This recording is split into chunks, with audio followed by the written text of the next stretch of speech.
You're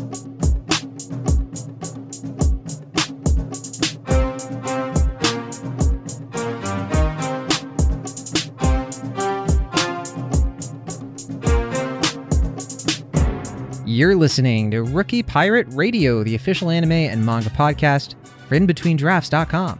I'm John Agroni. And I'm Travis Hymas. And today we're doing a manga recap of One Piece chapter 1118, titled The Most Free. And Travis, many people have said that Rookie Pirate Radio is the most free podcast available on the internet.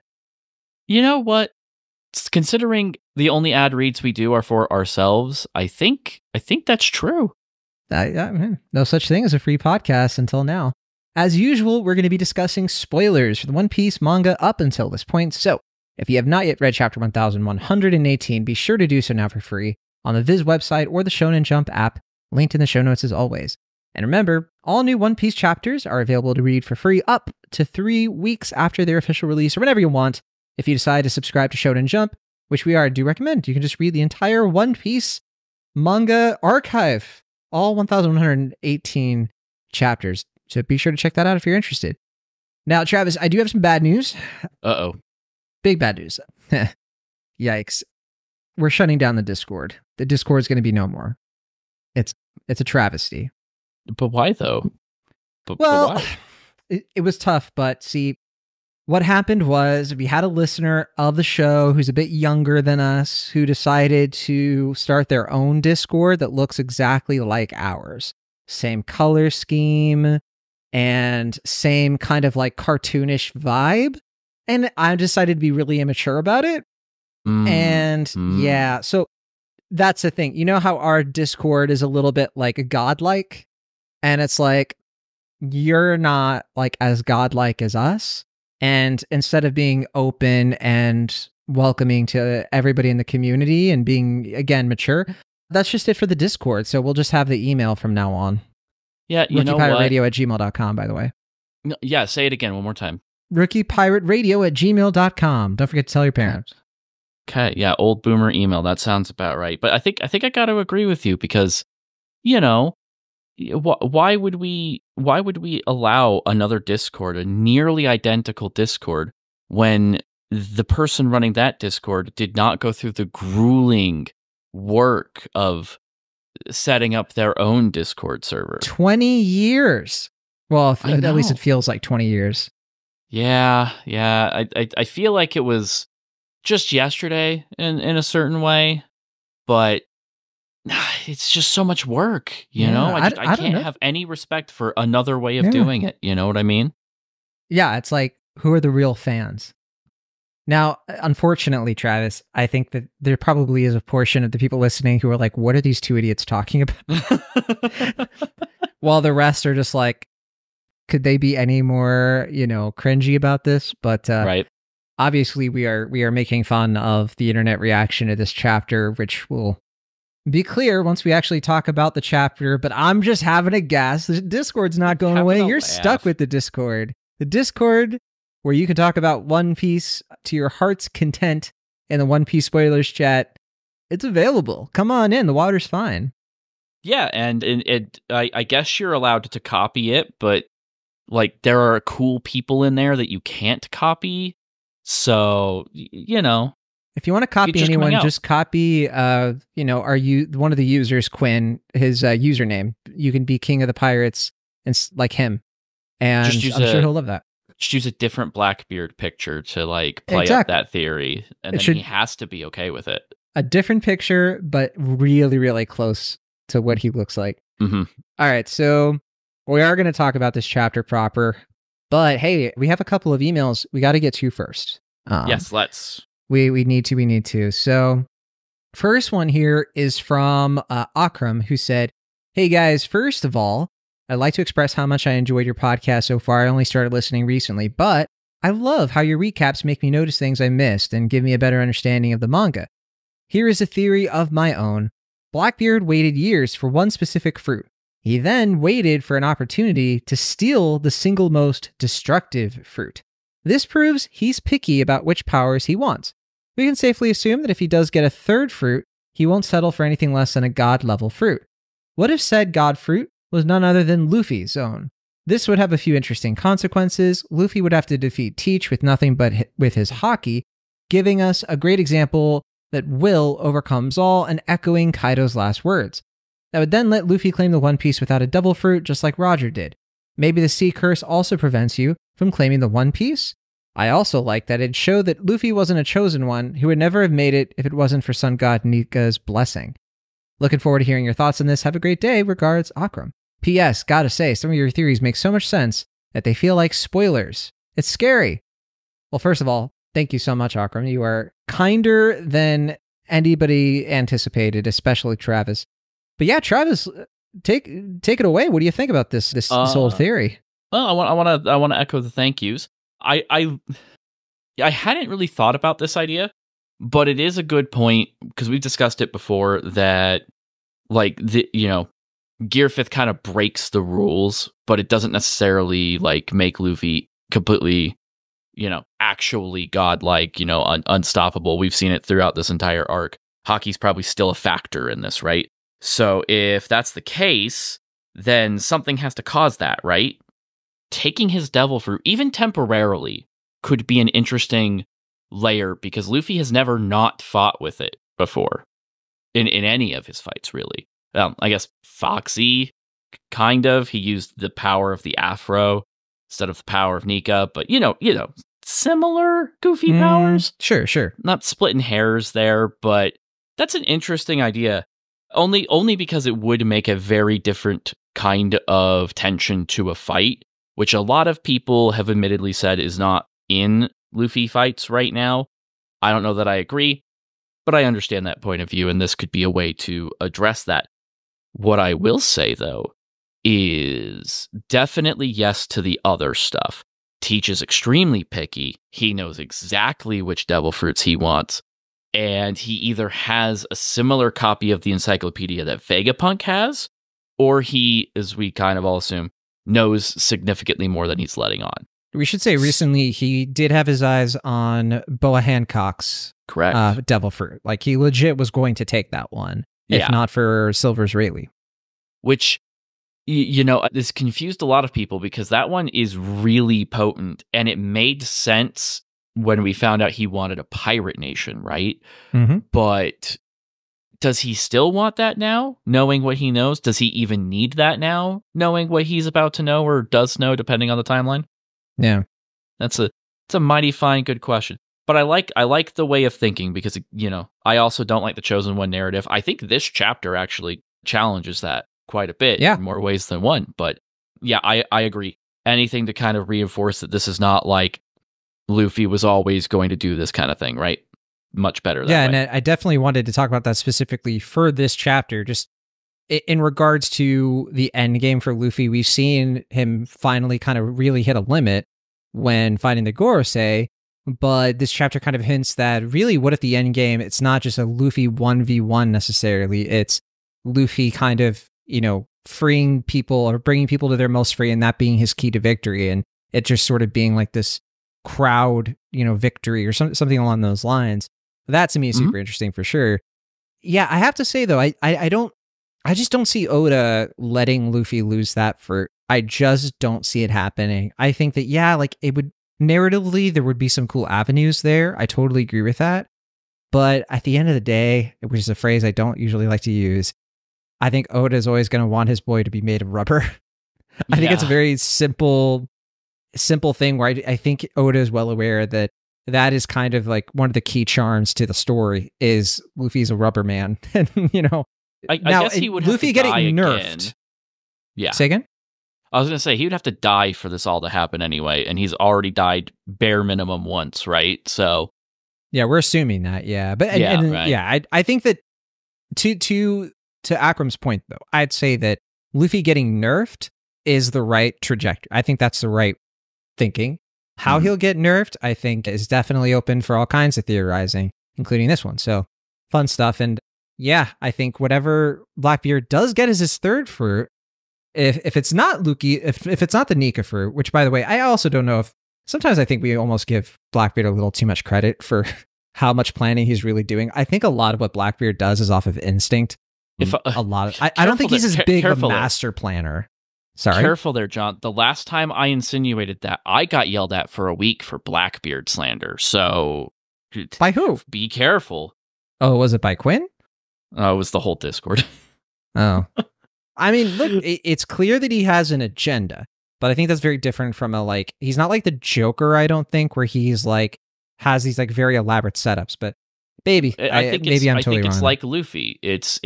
He's a D, hypothetically, and he's taking advantage of the opportunities that fate gives him, but that doesn't mean that he's guaranteed those opportunities. I definitely agree with that. Our other email is from someone who's emailed us before, Neela and Jen, who said, "Hi, long time no see. You guys are doing amazing with the One Piece podcast. I'm listening to each episode. I hope you guys keep running such amazing PCs." I'm not sure what PCs is. Does he mean podcasts? Yeah, probably podcasts. Yeah, okay. Yeah. Podcast. Reading this chapter, 1118, I found it a little boring, sans the last part. Certain pointers that came to mind while reading/viewing the scans under a magnifying glass. Number 1, Iron Giant has some sensor related to Nika fruit/Luffy fruit. He got defeated or attacked/dropped so easily by the elders? Wasn't he invincible as per Vegapunk 200 years back when he was climbing the red line? Number 2, the earthquake. Was it the Iron Giant or Luffy going Gear 5th/Nika mode and making the surrounding water rubbery, causing the ships to bounce/lift in air? Number 3, Bonney, her devil fruit powers. Elder mentioned it to be interesting, and she still doesn't know its potential. However, she's changing into Luffy Gear 5th mode. Did Luffy cause her to awaken her ability? Is this again the gamification rule of Oda, since Luffy leveled up all characters around going the same mode? Or Luffy's power reaching into Bonney to make her look like that?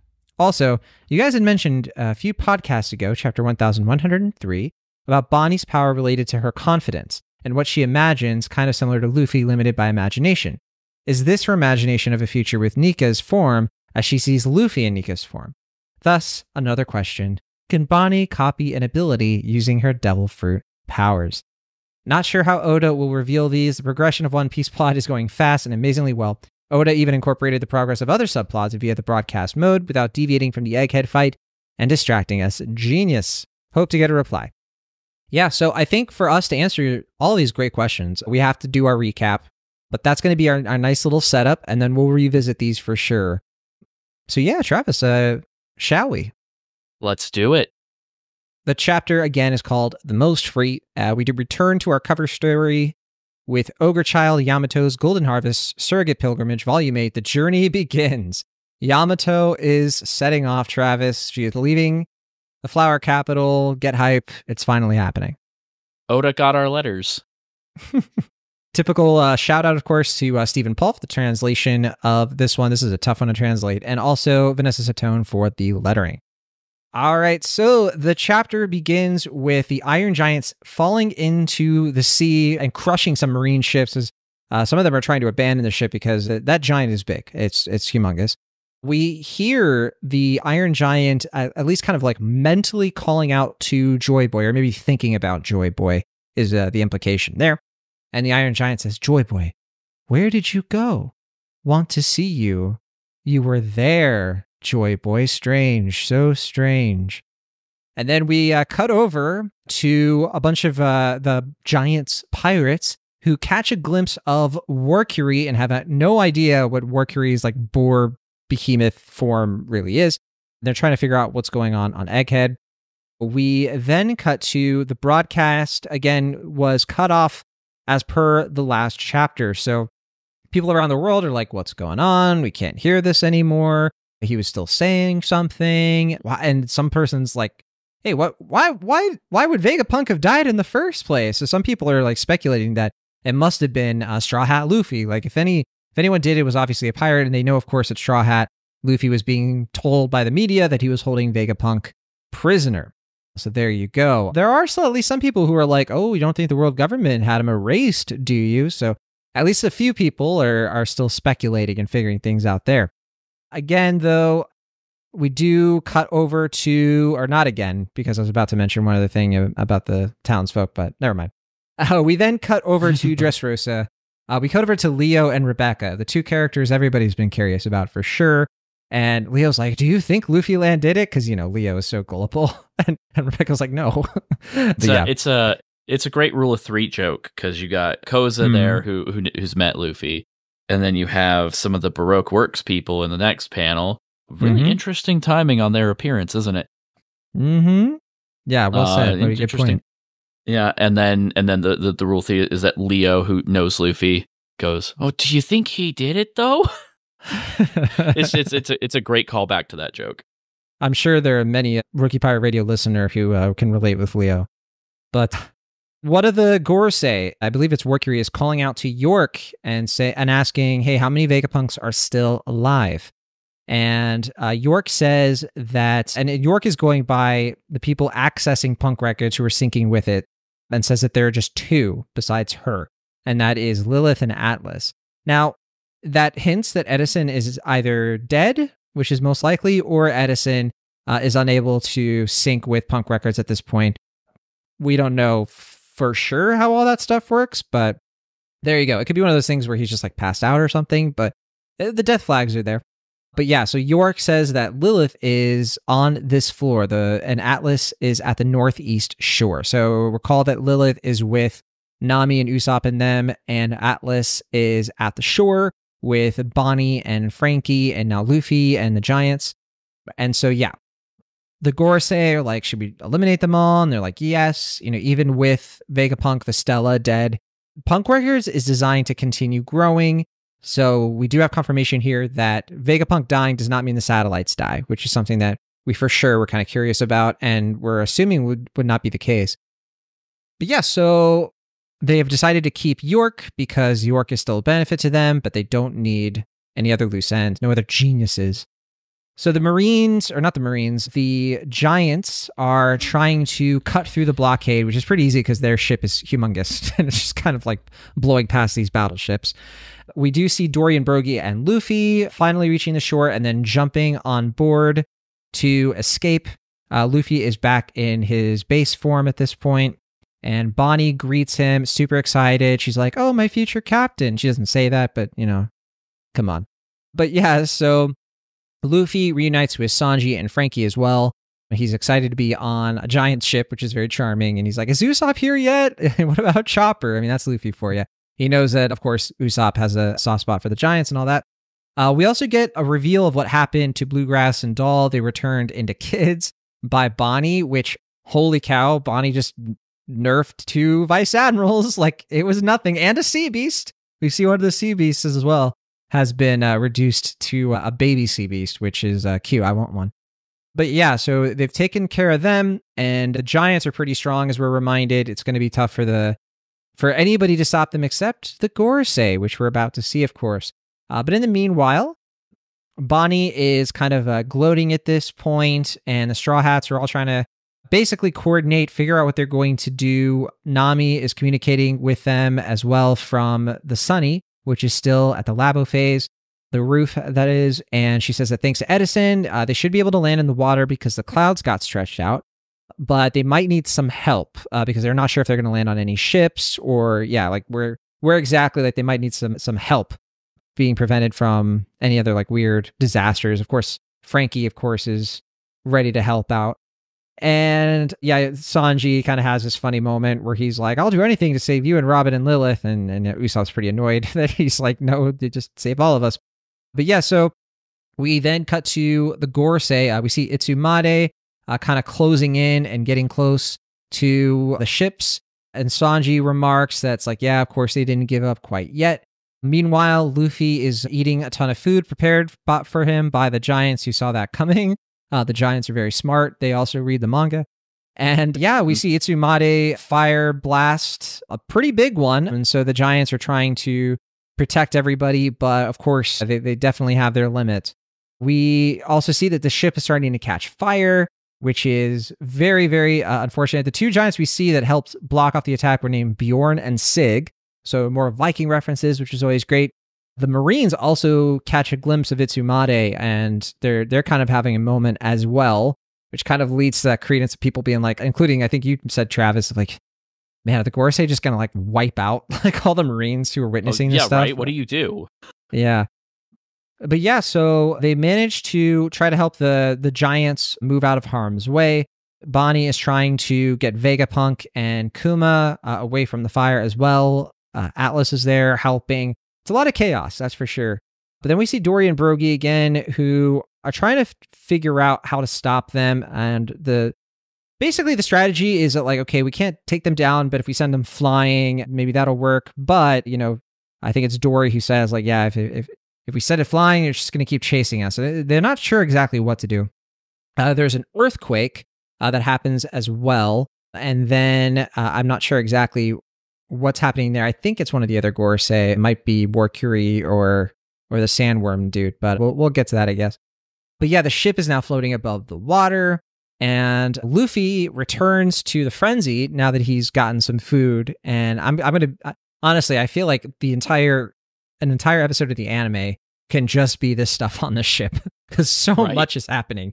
There's like Luffy turning gear fifth, Bonney catching a glimpse of it, and the music that causes the giants to start dancing to the point where they're like, wait, we need to put out the fire, but they're having too much fun. And then Bonney is kind of like very like, well, what's going on, when she sees Nika again, and Luffy's like, who's that? Who's Nika? So he's still kind of like ignorant of what's going on. And Luffy's like, Bonney, like, let's go. You want to beat these guys, don't you? And she's just like, she doesn't have confidence. She doesn't feel like she can do it. But then she thinks back to when Luffy mentions that Gear Fifth is what he looks like when he looks the most free. So that's what happened at the very beginning of the arc when Bonney remarks on Luffy's wanted poster, which has like the white hair and stuff. So she couldn't recognize Nika then because she didn't see all of his form. But then she does remember that Luffy's response to that is like, that's what I look like when I'm free, like the most free, like the name of this chapter. So she uses distorted future yet again, the future where she is the most free. And she then takes on the form of Gear Fifth Luffy, of the sun god, Nika. So we've already seen her kind of be like Nika, Buccaneer, future, whatever, multiple times at this point. And now we see that she is just full on. She's got the white hair. She has the awakened Zoan clouds even, which is just kind of incredible. Yep. Which is also, I guess, like maybe some kind of hint or reveal that an awakened Zoan is a Zoan that has been freed or is the most free, which, wait, Travis, did I say that several weeks ago? Am I remembering that right? You said a lot of things. you said a lot of things. That you're throwing darts everywhere, John. One of them's about. I'm pretty sure. All about. Now I know what that person with the email was talking about. But yeah, so now people are like, oh, two Nikas, giants in whites. Apparently, also Luffy and Bonney have increased in size to the point where people mistake them for giants, which is just wild. And so now they are going to team up against Warcury and Itsumade. I think are the only two Gorosei I'm seeing there. Not sure where Nosturo and Saturn and the Abraham Lincoln guy, I always forget his name, that guy are. But also, the Iron Giant character is still underwater and I think is hearing the drums of liberation and says, a strange presence. Act quickly. There. So it's looking like the Iron Giant might have a little bit more in store. By the way, I kind of skipped over this part, but we do see a glimpse of Kuma, and there's like some kind of thought bubble, but we can't tell if it's Kuma's thoughts or if it's just the manga breaking the fourth wall. It's hard to tell, but we see the words, "Don't worry, Ginny, I'll raise your daughter." And I have no idea if we're supposed to take from that Kuma's imagining this, but that's what I want to I feel like I know what it's doing.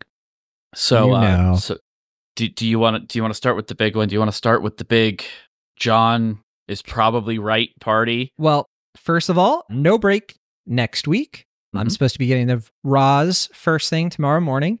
And Travis Hymas, this is only a 13-page release. This chapter is so short, but it does not feel it, at least in my opinion.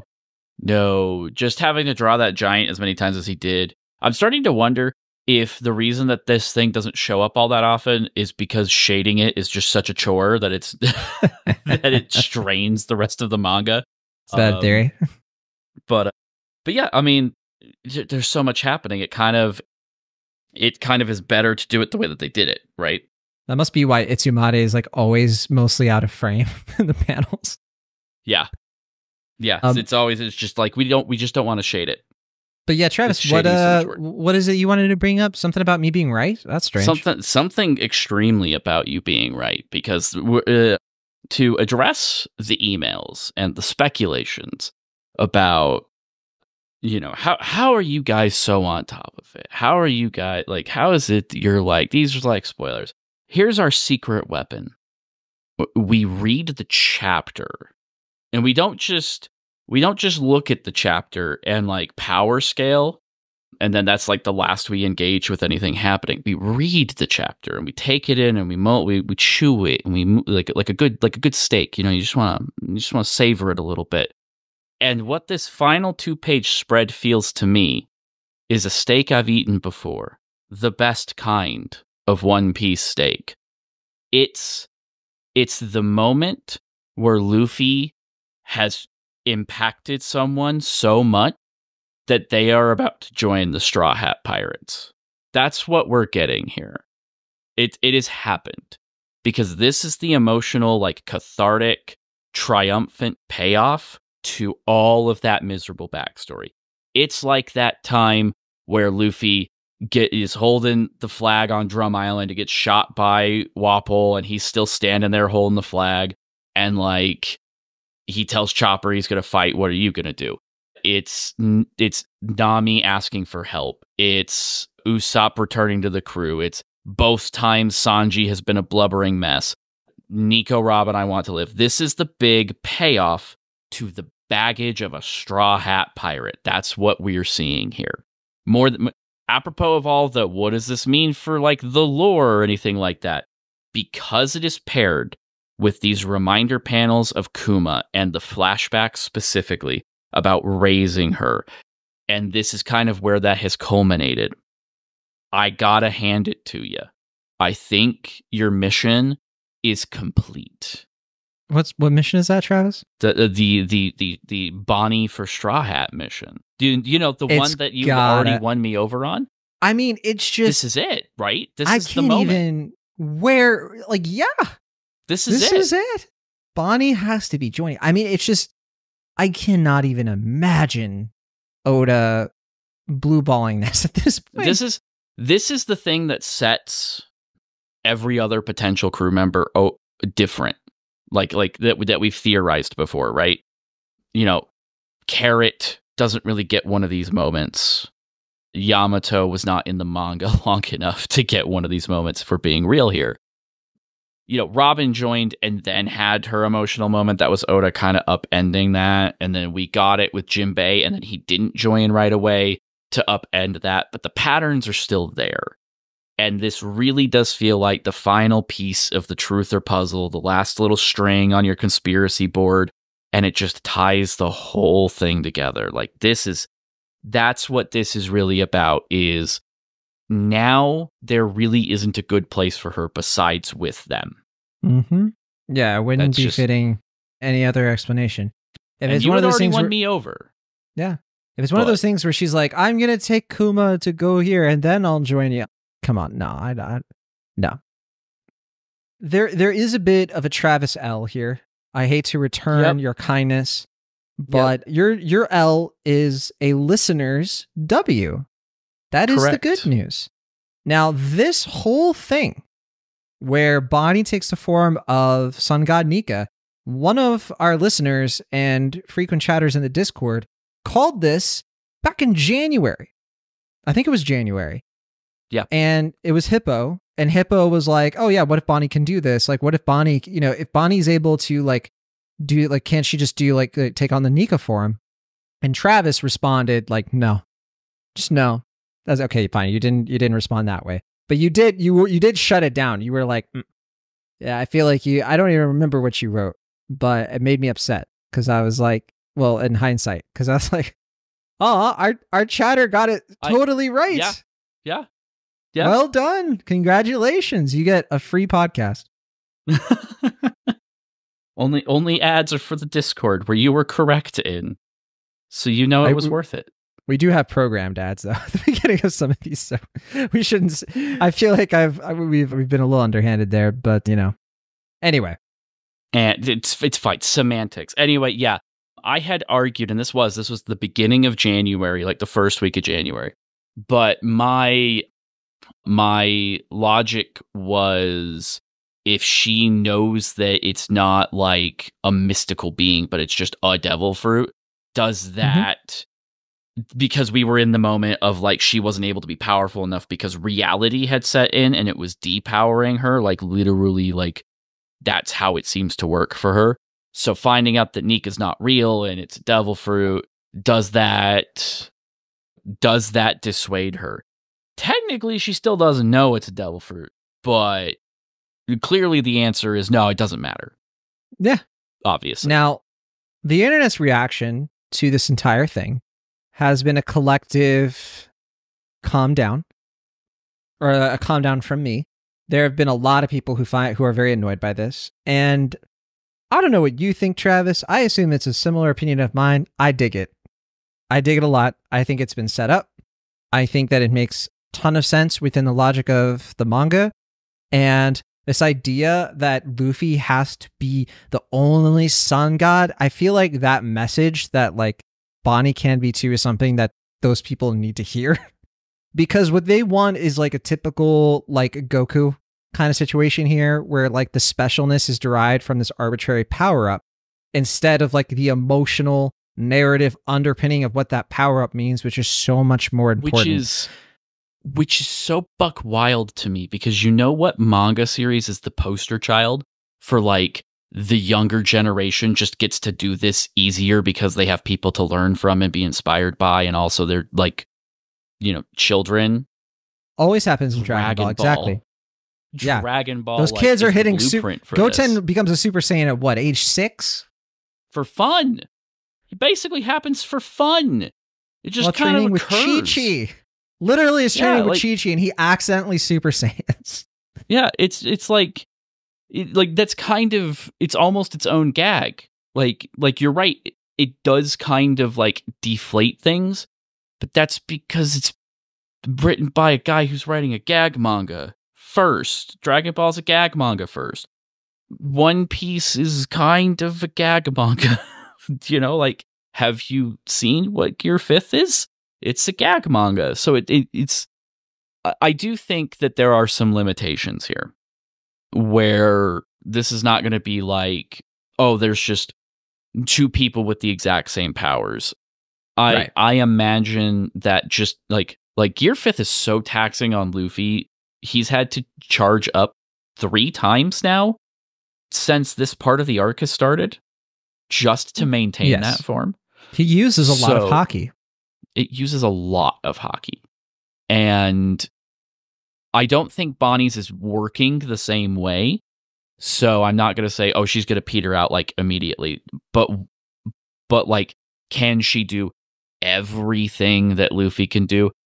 I would presume not. That's not really what's being said here. That's not really what this is about. This is, like I said, we have to read the chapter, not just look at the pictures. Right? She looks like Nika. She's got the Gear 5th form and everything like that. But what does that mean to her as a character, not as a combatant? Right. What I want to see, this is exactly what I want to see. I want to see her have the full like range of capabilities with Gear 5th and be able to, because we've already seen that she can do the size, but have her do like a real like full on Nika attack. But then she can follow his lead. It makes sense. But then that's probably all she can do. Because she isn't, I think that she will work her way up to have the Haki. Like, I feel like she'll probably get worn out super fast. Like, she might only have 1 or 2 attacks in her. But if she wears out super fast, that's part of why she has to join the Straw Hats, because she needs to learn from Luffy. It's perfect. She can be like a real apprentice. She's inspired by him. And that's the real thing that I love about this. Is it really, I think it ties the Gear 5th reveal together. I think it ties Kuma's own belief about Luffy and the potential that he had. I think it ties some of Oda's own projection about One Piece as a story and what he thinks of it, of its own like legacy a little bit. I'm going to get kind of fart sniffy about this, but like we've speculated that Bonney being a major player in this arc and like getting the story that she got and all of that has at least some in part to do with the fact that Oda himself has children now. And this is not a new thing for him to think about children, like centering children specifically in his story. It happens throughout the entirety of One Piece. Children are an incredibly important part of the narrative. Momonosuke is a great example. The very first chapter, the Usopp pirates.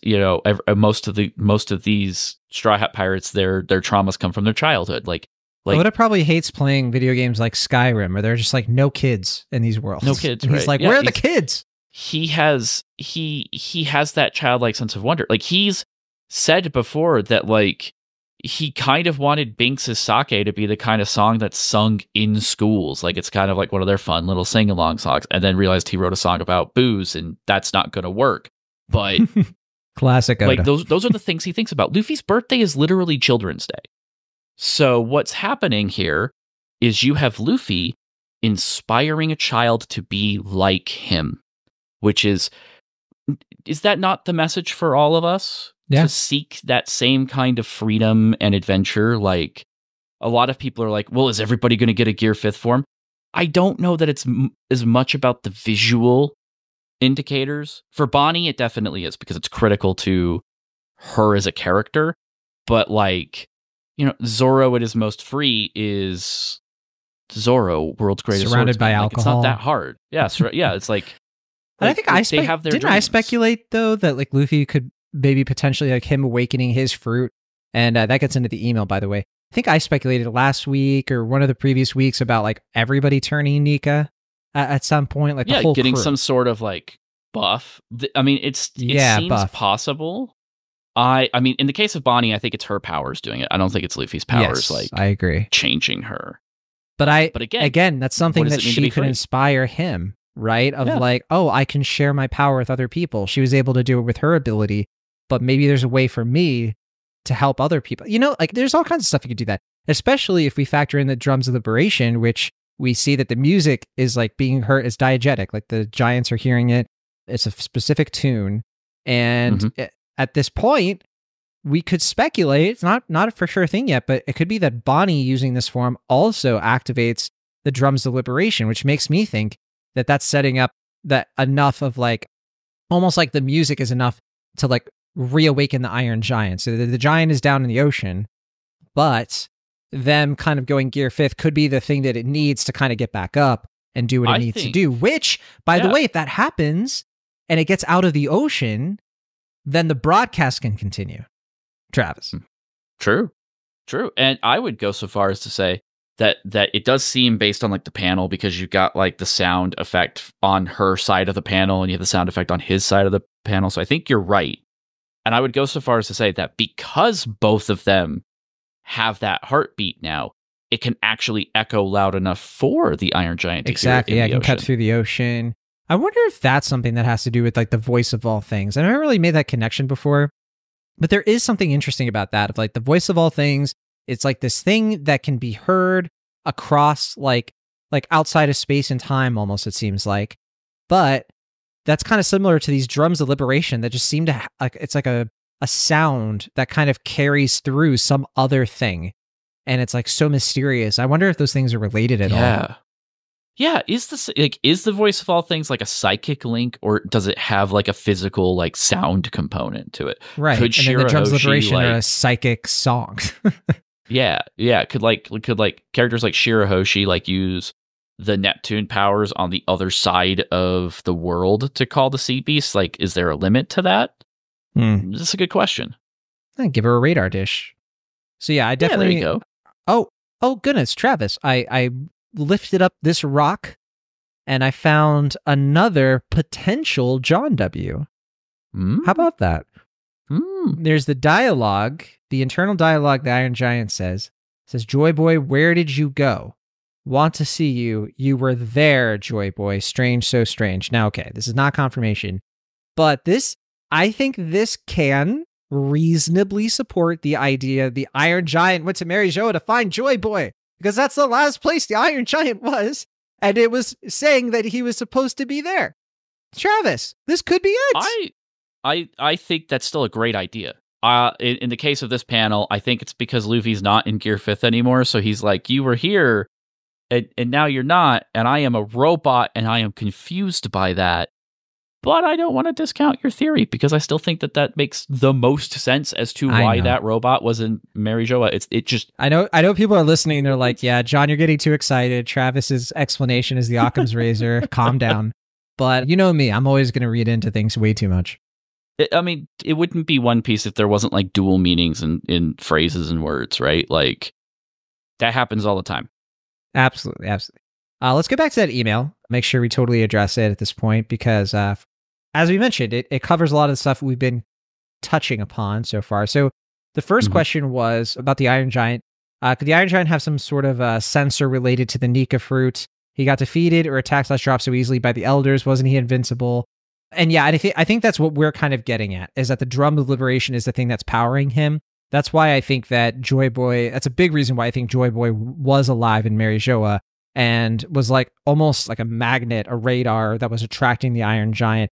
He went Nika form for the first time in a while. Something happened 200 years ago to cause that. So that's exactly what I think. I think part of the reason he got defeated so easily is because he basically just went like flop, because Luffy was no longer in Gear 5th.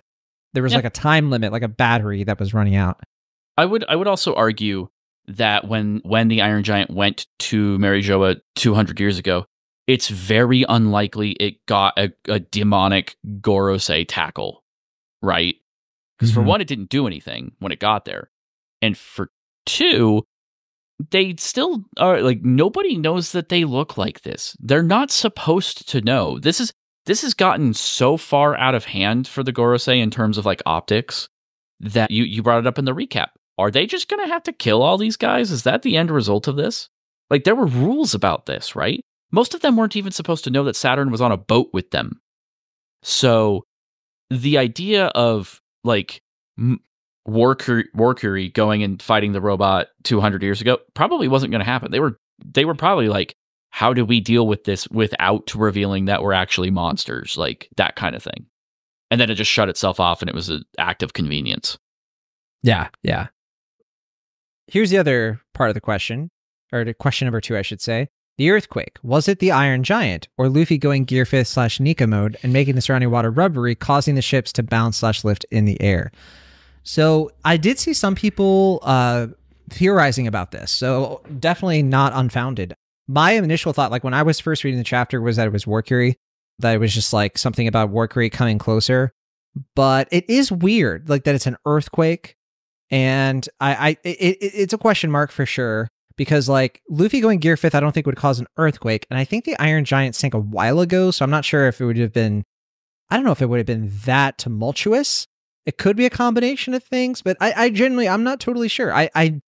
I kind of like the idea of like Luffy awakening Gear 5th and then the water kind of being rubbery. I think that's pretty fun. Earthquake though, I don't know about that one. This is the most confusing panel in a long time for me, because I am not sure at all myself. You know, you have a character saying it's an earthquake. That doesn't mean it's an earthquake. Sure. But we do see the Iron Giant fall, and we get to see all those battleships. We get to see the scale of the Iron Giant. The Iron Giant falling into a body of water like that is going to have some major displacement. Like, I just didn't think it was that close, but maybe it is. It's probably just displacement if it is an actual phenomenon. I wonder, could it be rubber water? It could be rubber water, because the Thousand Sunny still has to land. And a good, secure way to make sure that it lands is if it lands on a trampoline, you know? Yeah, that'd be funny. But at the same time, I have more issues with Luffy being able to rubberize the sea than I do with Bonney turning into Nika. I'm glad you mentioned I have problems with that. I have that's a why I'm little kind of bit wondering, of a bugbear about that. I do wonder then, because like we do see that the music has started at the same time. So that's how you know that it's like, yeah, because someone's like, first this sound starts and now we're floating above the water. You could read into like something about the giants dancing causing that, like it's causing them to like smash into the sea, and like, you know, all the giants, if all the giants are doing it, the scale of that could cause like something that feels like an earthquake. So that's pretty plausible, right? We literally just had like 5 chapters talking about the science of water displacement and how if you sink a bunch of land, it raises the water level. Why wouldn't this work? That's why it's so confusing, because it could be like 6 different things and there's no way to tell what it is. Yeah, exactly. So yeah, I think we have a few fun little theories there, but yeah. The last question here, well, one of the last questions. Bonney, her devil fruit powers. Elder mentioned it to be interesting, and she still not knows its potential. However, is she changing into Luffy Gear 5th mode? Did Luffy cause her to awaken her ability? Is this again the gamification rule of Oda, since Luffy leveled up all the characters around to go the same mode? Or Luffy's power reached into Bonney to make her look like that? And yeah, I think we touched upon this already, that I think we both agree that it's the devil fruit, but it's setting up that it could, in the future, be something that inspires Luffy to do that. So we could just kind of reiterate that for sure. In the case of Bonnie's devil fruit, though, is this the awakening of the devil fruit? Because part of awakening is like, it involves your environment. In her case, she is involving her environment. Her environment is like the sun god Nika, and so that's not. And the fact that she awakens a Zoan, like she looks like an awakened Zoan, right? Maybe it is like a bit of a cheat code. You know what I mean? To be like, I imagine a future where can she just imagine a future where she is God and she just has all the power in the universe? Probably not, because her imagination is limited, but yeah. Yeah, it's still limited to what she knows and understands, right? Like, you know, a kid can be like, I imagine a future with world peace, but they don't know what that means. So I don't think it's even a wish that could be fulfilled, right? She has to know what is behind it, and that's the idea of being the most free, I guess. Yeah, because that's part of. Yeah, go ahead. Yeah, well, that's why this time it works when she tries to become like Nika. This is why it works, because she's not trying to just emulate Luffy's combat style or powers or anything like that. She flashes back to, this is when I'm the most free. That's where she makes the association, like, this is how it actually works. Yeah. And that's what allows her to kind of like visualize emulating that. So, you know, now the doors are kind of open. But what would her actual devil fruit awakening look like? She can already impact the environment, right? She can already impact other people in a way that like Luffy wasn't able to. And Luffy's devil fruit is a Zoan devil fruit, but it acts like a Paramecia devil fruit, including in its awakened form, where it can, violate the environment. So, like, who's to say that hers can't do something? What if her awakening makes it so that she can bring things from those alternate timelines forward? Not just like turn you into your alternate universe self.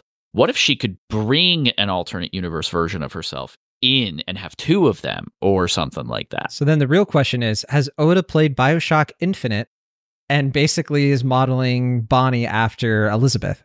There you go. That's a good way to think about it. Yeah. Is that how it works? Could it work that way? Because that is like the trajectory of that game, right? Is that character becomes a time god. So yeah, and then you play the DLC and it all falls apart. I like the DLC fine. Okay. But the other question was, can Bonney copy an ability using her devil fruit powers? And I think like you're saying, I think it has stipulations. I think that she can maybe copy aspects of a devil fruit, but again, she has to understand it. We've only seen her really do it with the Nika stuff. And we've seen her kind of be like muscly and stuff. I think it just has to be more specific. Yeah. Would she like, people are like, could she be a dragon? Could she like see herself as a Kaido like dragon future? And the question that I have with that is, I mean, maybe, but why? Yeah. She looks like Nika because that means something. That's what gives it power. That's what, going back to the email, you know, Saturn says it's interesting because she hasn't really unlocked its full potential. And that's because she's mostly been using it defensively this entire time, to protect herself, to fight back when necessary, to escape captivity, right? this is her going on the offense. This is her using her imagination as a weapon in a way that I don't think she has up until this point in the story. So it's a whole new world. And I'm sure at this point, like once we're done with this arc, Oda's going to like have to sit down and come up with some real ground rules. Right now, it's just what does the story need? But, you know, theoretically, yes, if she wanted to. Yeah. Let's read some comments. Darkuro said, I truly do love the Nika power-up mode for Bonney, but it's a distorted feature. It's not fixed or set. So it's not like she can go Nika mode at will. At least not yet. Oda-sensei is writing it so at some point he can write it however he wants, and it will make One Piece sense. And we will all love it. That's why we all keep coming back. I love that. One Piece sense. One Piece logic. There you go. My favorite kind of logic. Robert Rivert said, Bonney may not have died and punched her way to this power-up, but narratively, it's perfect. Her dream was to be free. Her parents were slaves. That put everything into her to be free. Her father was a priest of Nika, and it was Nika, her own god, who showed her the way, and this power-up, this freedom, is a product of her faith. There is some Christian thematic parallels in there. Yeah, there have been like kind of Bible stuff like all over this arc, and I won't be surprised if it continues, quite honestly. And in all of One Piece, I mean, we've talked about it before, like the Noah and things like that, but also Kuma having like a Bible. Yeah. Yeah, I do think it's interesting because Oda really does seem to be using it as like a mythology, just like he would use like kind of how he's using Norse mythology, right? It's not like Narnia, for example, where it's like hardcore allegory. I would say he's just picking and choosing stuff, but it works. It does work. Mostly, I just want to see her land a big punch on Saturn. That's really all I need. I just need her to make the biggest fist in the world and just smack that guy around. Makes me wish Saturn was over there right now, but yeah. Dr. Mellifluous said, Luffy and Bonney's powers seem like the epitome of Vegapunk's thesis that the devil fruits are made of dreams. I think it's great. And yes, I couldn't agree more, Travis. Yes. That's like that is what Vegapunk was talking about, right? Wasn't it? Like that's where they come from originally. Yeah. Yeah. It's the wishes of the people. In her case, like I wish to have a different future. That's a pretty reasonable human wish. It's kind of a more reasonable human wish than I wish I could be, I don't know, what's a really goofy devil fruit? I'm drawing a blank. I wish I could have spring legs, right? Like someone thought of it. So, you know, maybe they were short, needed to get to the top shelf. I don't know. But like, you know, I wish I could have a different future. That's a pretty good wish. Same here, but for the country and the world at large. Lionblade said, personally, I don't have a problem with Bonney becoming another Nika, as it felt like as if it was a result of Luffy helping Bonney awaken her devil fruit powers. Besides, even though the main goal of the Straw Hats and their allies is to escape from Egghead Island, it would be great to see at least one of the 5 elders be taken out right now. And I believe that Luffy and Bonney can now pull that off, as Luffy's Gear 5 seems to have gotten even more powerful, and as Bonney seems to have gone through her own awakening. Also, I hope that the Iron Giant comes back up and helps with the fight. I agree the Iron Giant could come back and help. I don't think they're going to take out an Elder, and I don't think Bonnie's going to last long. I think that it'll be like a symbolic victory kind of thing, but I just think it's going to be holding them off. I think that I think the Gorosei are going to have a coming to Emu moment where they kind of have to explain this stuff. I could be wrong. Maybe the Iron Giant has a trick up its sleeve and it could do something kind of wild, but yeah, I think the Iron Giant's going to come back and maybe help them escape even more so. Man, the Gorosei really botched it, didn't they? Just absolutely lost full control of this situation. They did. They really did, and they deserved it. Polythe said, will the message resume now that the robot is getting back up? I think so. Yeah. That would be sick. I think this chapter is definitely hinting at it, because like we get the like, oh, the message stopped, but it's not saying it's permanent, you know? I think the Gorosei are sort of thinking it is. We didn't talk about it, but we got a little bit more of the message too. Yeah, let me look at that again, because I didn't read any of that part, did I?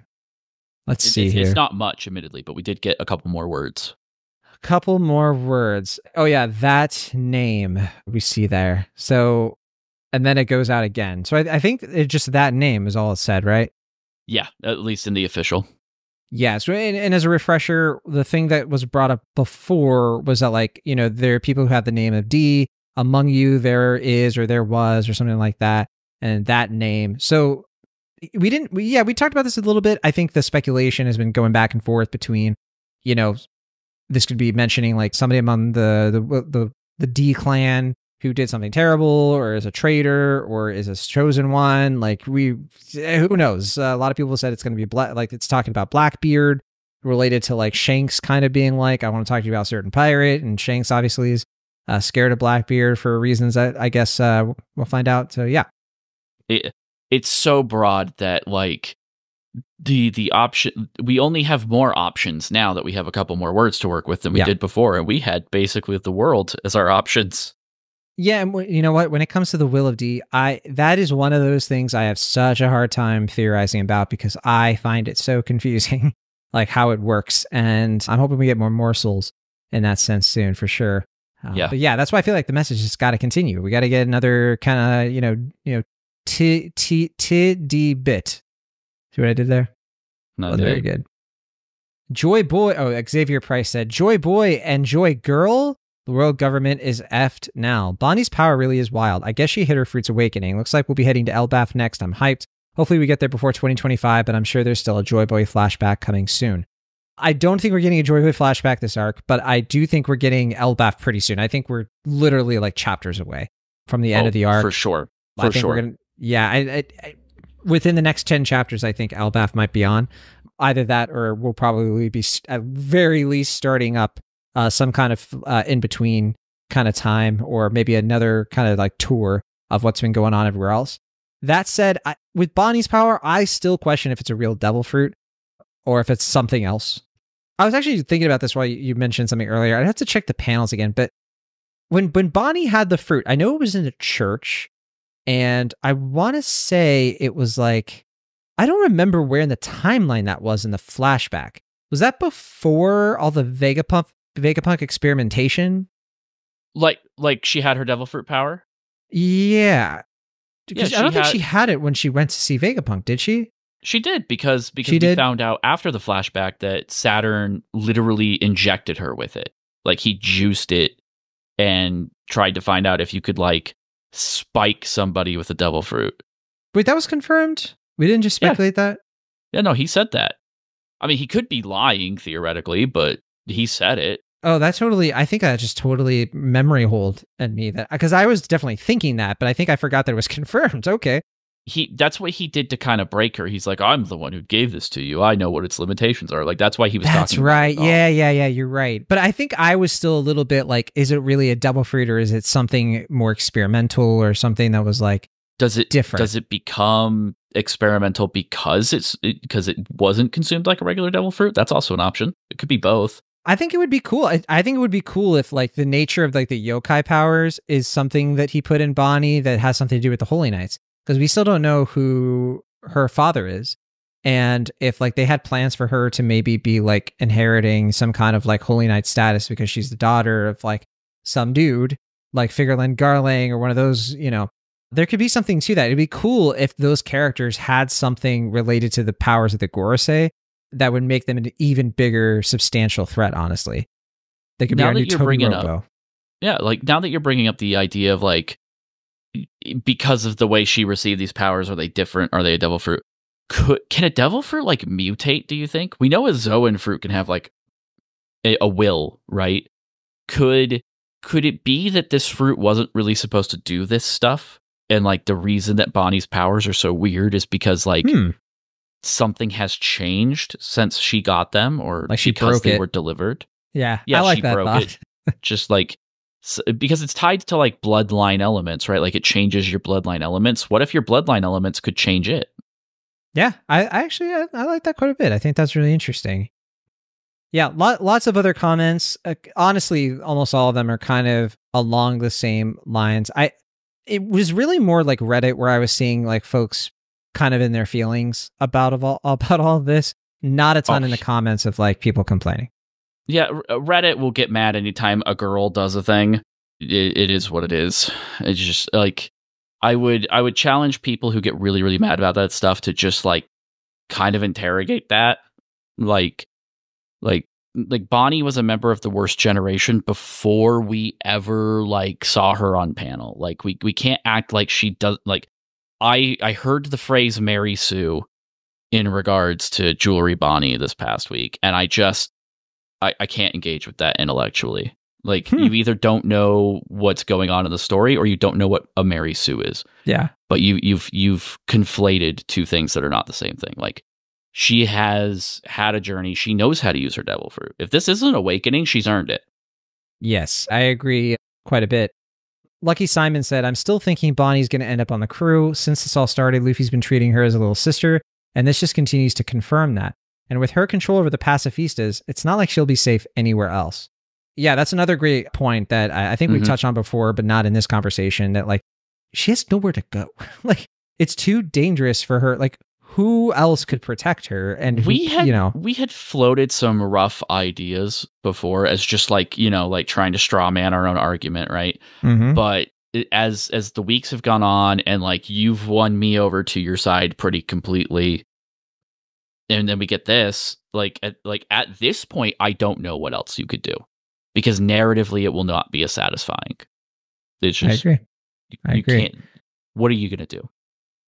What are we going to do next week? We're going to talk about more One Piece. One Piece. That's about it. It's not a break week. That's right. Was there anything else though you wanted to cover off in the chapter or something that got brought up in the Discord? I think I wanted to really quick jump on that last little bit with Bonney. Like, what do you do with Bonney? I think that they do make it to Elbaf before we like resolve Kuma and Vegapunk. I think a Viking funeral, since Elbaf is native Nika region. I don't know if he's like originally their god or like originally a Buccaneer god, whatever. But like I think Kuma getting either buried or getting a Viking funeral on Elbaf is just this very suitable conclusion, and that might even be where we see Bonney actually make the decision to join. I think that could be how this plays out. I can get into that. Yeah, I like that. We need some kind of falling action. Not literally, but... God, yeah, we do.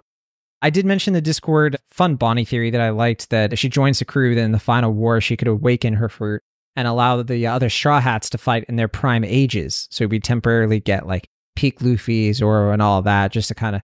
I think it'd be kind of fun. I thought that was a fun theory. I put out a theory where I... Oh, no, go ahead. I would love that. I put a theory out there where I kind of wonder, I was kind of wondering if Zunisha was kind of like the Chopper of Joy Boy's crew and is like in a forever monster point for him. Now, I was thrown around a little bit in the Discord of like, all right, but like Zunisha's walking around the water. Wouldn't Zunisha be weak to the water? And I'm like, I guess it's not like Zunisha's not totally submerged. And also Zunisha's not like spry. So... I don't know. Big elephant.